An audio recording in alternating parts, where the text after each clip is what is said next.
ironically, as you were kind of talking through that, you made a really interesting point that I hadn't thought about this way. So even though cold hot therapy has been around for a very long time, this is, even though it seems like it's just coming onto the scene and, mainstream, it's called contrast therapy, right?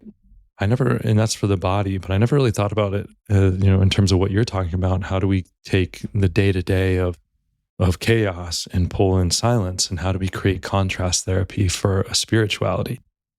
It's almost like you're forced to go inward in something that you are placing with, and that's really what spirituality is, right? When we say go in, or it's you need to go inward, and it's like that's a weird concept. Like everything, a vast majority of what I experience in my life is outside of myself. So how do I go in? How do I do this from the inside out versus the outside in? And so, so that's why like cold hot therapy and contrast therapy in the physical body makes a lot of sense, because it's the outside temperature affecting our inside experience. But what I feel is really unique about this, about getting into stillness, getting into silence, then this is not an external affecting the internal. This becomes an internal impacting the external. And that's really what a quality spiritual practice is designed. Like when you can get that, no matter what faith you believe in or what you're doing, that if your goal is to understand yourself and your internal world at a greater experience, that's the best quality of practice that you can have. Quite transparently, because I do practice stillness and silence. And I love it, but I didn't love it in the beginning. And I'll be very transparent about that too. It is not easy to go from being surrounded by sound, which is very distracting. And that is a beautiful thing, really and truly. How fun is it to be distracted by everything else so that you don't have to sit with your own stuff? Let's just be real, right? Talk about real talk. It is really nice to not have to sit with your own stuff.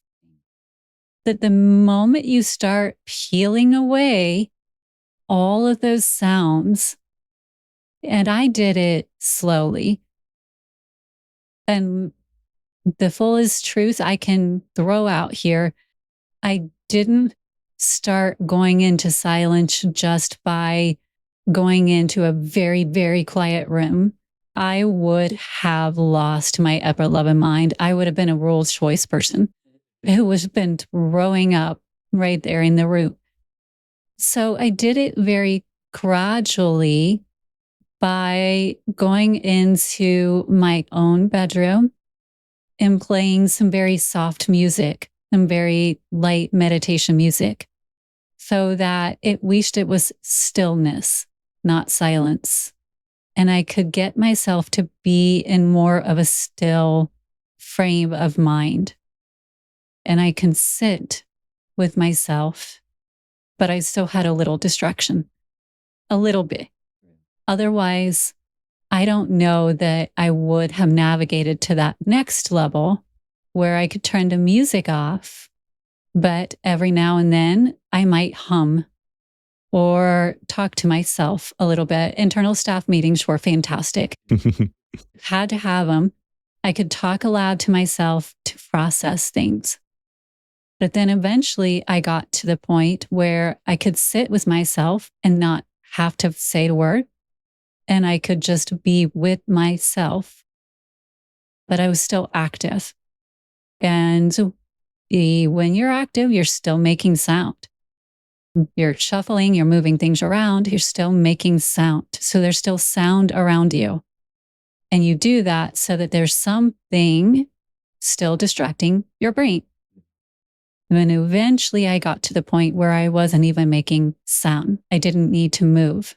I could be in stillness. That led to me being able to meditate, to really meditate and go inwards. So what you were just talking about was exactly it. It was a pathway. That was my pathway. Everybody's pathway could be different, but that was my pathway. It wasn't like I was just, oh, great. I want to be silent. let's go. And I just dropped right into it. And takes a moment to figure out how you get there. But once you get there, you realize then how chaotic everything is around you, and you start moving through the chaos differently. It's almost like Neo in the Matrix, because you start seeing the chaos so differently and you start moving to the chaos differently. And now, diving into the physiological side of things, ever think about how much stress it causes the body constantly be bombarded by sound? Makes a lot of sense. I mean, no, I don't think about it, but it does once bringing it forward. Because when we distill everything, I mean, it all really comes down to frequency, and frequency creates sound, right? And so we have that experience with music. We have that experience, and we even see, I know there's been those cool experiments where they actually they put sand, for example, on a speaker, right? And it shows the different geometric patterns that change as the different frequencies change, right? And so, when you see that, then it's like, oh wow. So it's probably less in our face in that sense. But when we do take the time to kind of look at it, it's like, yeah, it really is more prevalent and probably a lot more stressful on the body than we realize. I know we sometimes feel that people live in a big city and then they get out into the countryside or something, or they get out into the forest or the beach and they're like, oh my gosh, this feels so good.